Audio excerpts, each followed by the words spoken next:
Hello, friends. We're doing Come Follow Me for the last week of May. May 20. Let's see, what's today? It would be the 23, so that's 24 to the 31st. May 31st.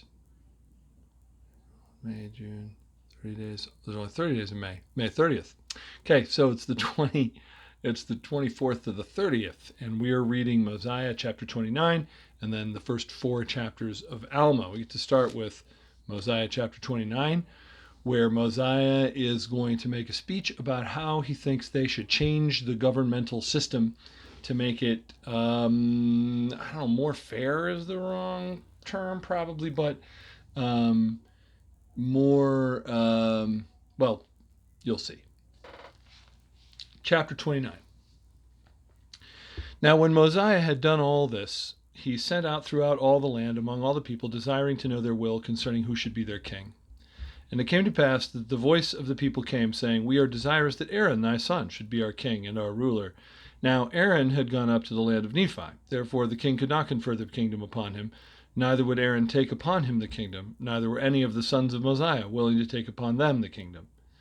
Therefore King Mosiah sent again among the people, yea, even a written word sent he among the people, and these were the words that were written, saying, Behold, O ye my people, or my brethren, for I esteem you as such. I desire that you should consider the cause which ye are called to consider, for ye are desirous to have a king. Now I declare unto you that he to whom the kingdom doth rightly belong has declined, and will not take upon him the kingdom. And now if there should be another appointed in his stead, behold, I fear there would rise contentions among you, and who knoweth but what my son, to whom the kingdom doth belong, should turn to be angry, and draw away a part of this people after him, which would cause wars and contentions among you, which would be the cause of shedding much blood, and perverting the way of the Lord, yea, and destroy the souls of many people. Now I say unto you, let us be wise, and consider these things. For we have no right to destroy my son, neither should we have any right to destroy another if he should be appointed in his stead. And if my son should turn again to his pride and vain things, he would recall the things which he had said, and claim his right to the kingdom, which would cause him and this people to commit much sin. And now let us be wise, and look forward to these things, and do that which will make for the peace of this people. Therefore I will be your king the remainder of my days. Nevertheless, let us appoint judges, to judge this people according to our law. And we will newly arrange the affairs of this people, for we will appoint wise men to be judges, that will judge this people according to the commandments of God. Now, it is better that a man should be judged of God than of man, for the judgments of God are always just, but the judgments of man are not always just. Therefore, if it were possible that you could have just men to be your kings, who would establish the laws of God and judge this people according to his commandments, yea, if you could have men for your kings who would do even as my father Benjamin did for this people, I say unto you, if this could always be the case, then it would be expedient that ye should always have kings to rule over you. And even I myself have labored with all the power and faculties which I have possessed, to teach you the commandments of God, and to establish peace throughout the land, that there should be no wars, nor contentions, nor stealing, nor plundering, nor murdering, nor any manner of iniquity. And whosoever has committed iniquity, him have I punished, according to the crime which he has committed, according to the law which had been given to us by our fathers. Now I say unto you, that because all men are not just, it is not expedient that ye should have a king or kings to rule over you. For behold, how much iniquity doth one wicked king cause to be committed, yea, and what great destruction! Yea, remember King Noah, his wickedness and his abominations, and also the wickedness and abominations of his people. Behold, what great destruction did come upon them, and also, because of their iniquities, they were brought into bondage. And were it not for the interposition of their all-wise Creator, and this because of their sincere repentance, they must unavoidably remain in bondage until now. But behold, he did deliver them, because they did humble themselves before him, and because they cried mightily unto him, he did deliver them out of bondage. And thus doth the Lord work with his power in all cases among the children of men, extending the arm of mercy towards them that put their trust in him. And behold, now I say unto you, you cannot dethrone an iniquitous king, save it be through much contention and the shedding of much blood. For behold, he has his friends in iniquity, and he keepeth his guards about him, and he teareth up the laws of those who have reigned in righteousness before him, and he trampleth under his feet the commandments of God.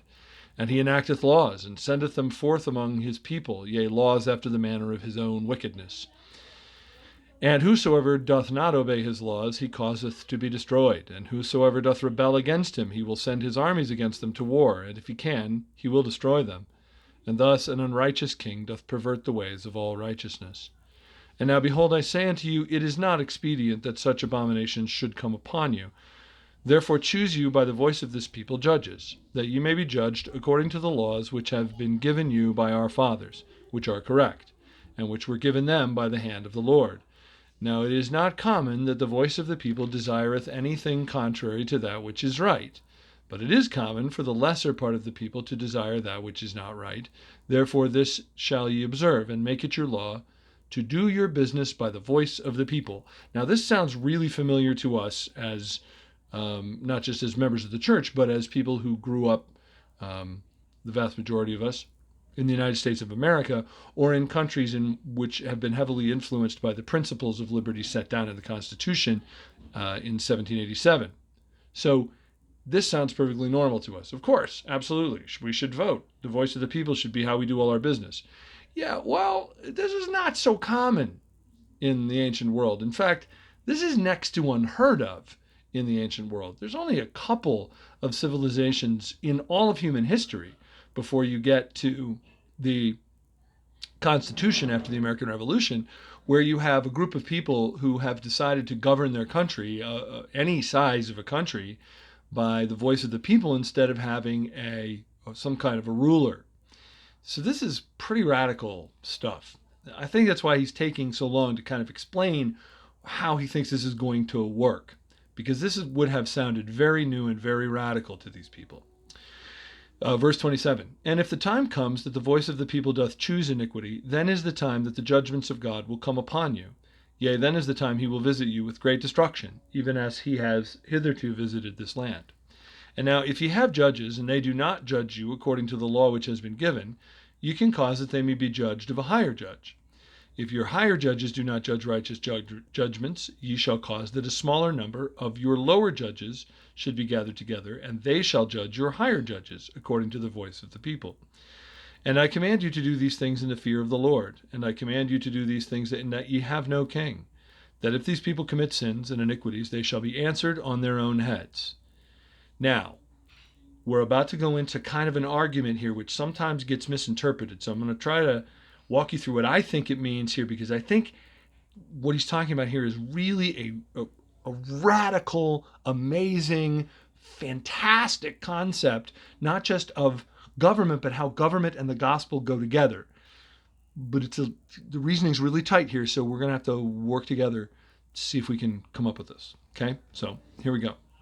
See if we can tease it out, what exactly he's saying here. Verse 31. For behold, I say unto you, the sins of many people have been caused by the iniquities of their kings.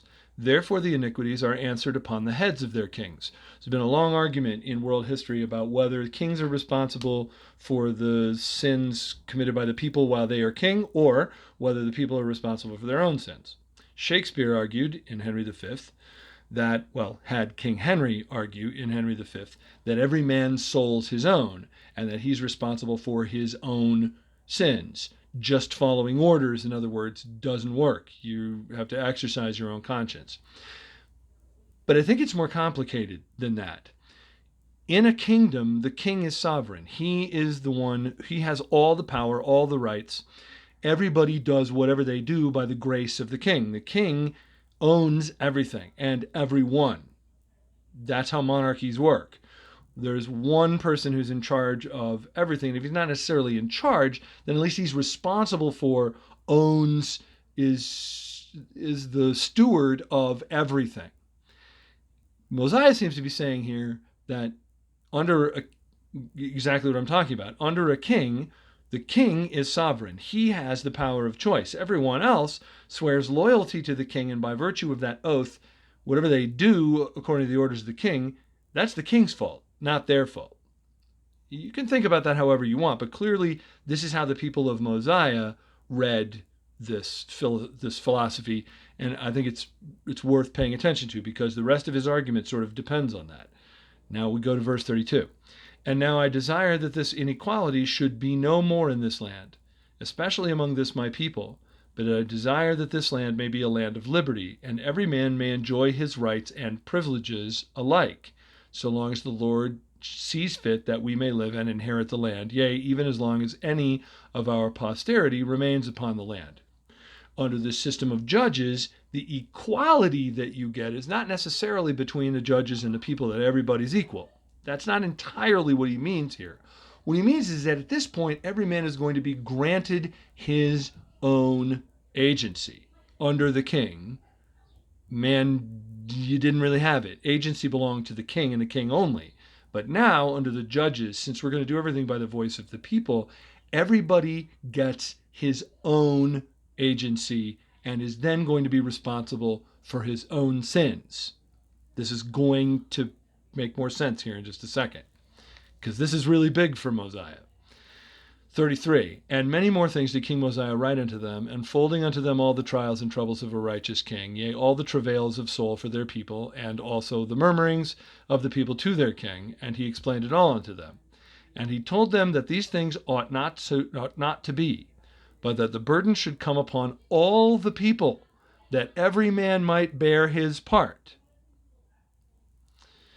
Verse 35, and he also unfolded unto them all the disadvantages they labored under by having an unrighteous king rule over them. 36, yea, all his iniquities and abominations, and all the wars and contention and bloodshed, and the stealing and the plundering and the committing of whoredoms, and all manner of iniquities which cannot be enumerated, telling them that these things ought not to be, that they were expressly repugnant to the commandments of God. So he goes through and reiterates the commandments.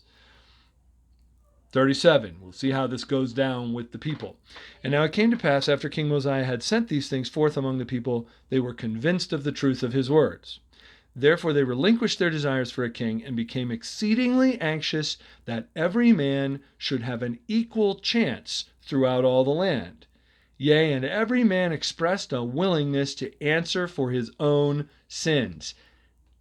I used to read that as meaning every man has an equal chance to become chief judge or to hold high position. But that isn't borne out by the Book of Mormon. The high priesthood, the chief, well, not the chief judge, but the chief judge, not the high priesthood, but the chief judge pretty much passes from father to son more or less the same way being king did. So if every man has an equal chance to become chief judge, how come the chief judges just keep passing from father to son the same way we did with kings? But that's not what he's saying. The equal chance is an equal chance to answer for his own sins, an equal chance to make his own decisions. The judges were not kings. They did not have the power to do to the people what the kings had the power to do. So he's not just proposing equality in terms of everybody can become rich, or everybody can become powerful or politically powerful or whatever. This is much more important than that. Every man has a chance to go to God himself and answer for his own sins. It's a huge thing for Mosiah.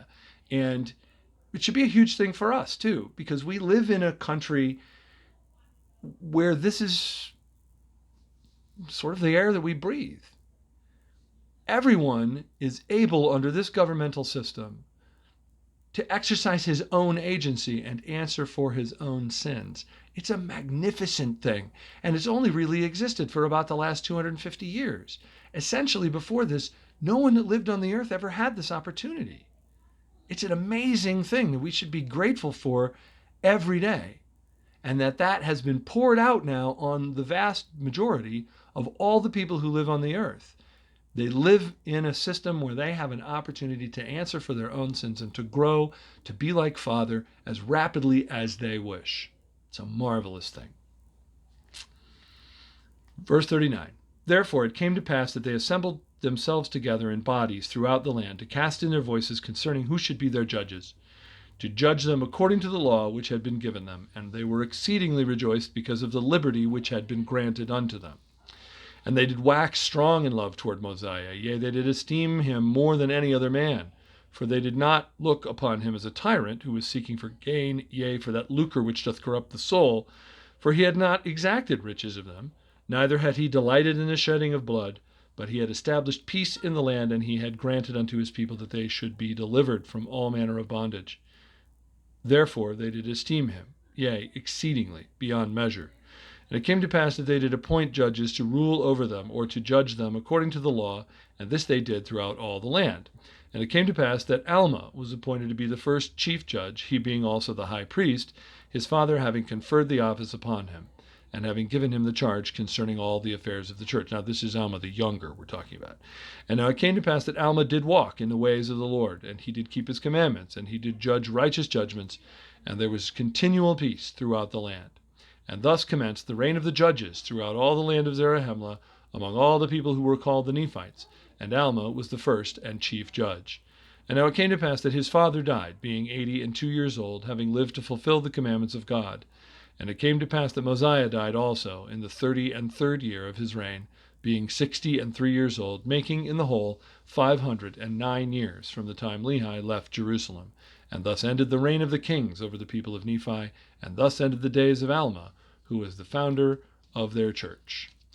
And when we return with the book of Alma, we're going to have some more information about how Nephite society works, and some wars, and a fella named Nehor who tries to get up to some serious shenanigans when we come back.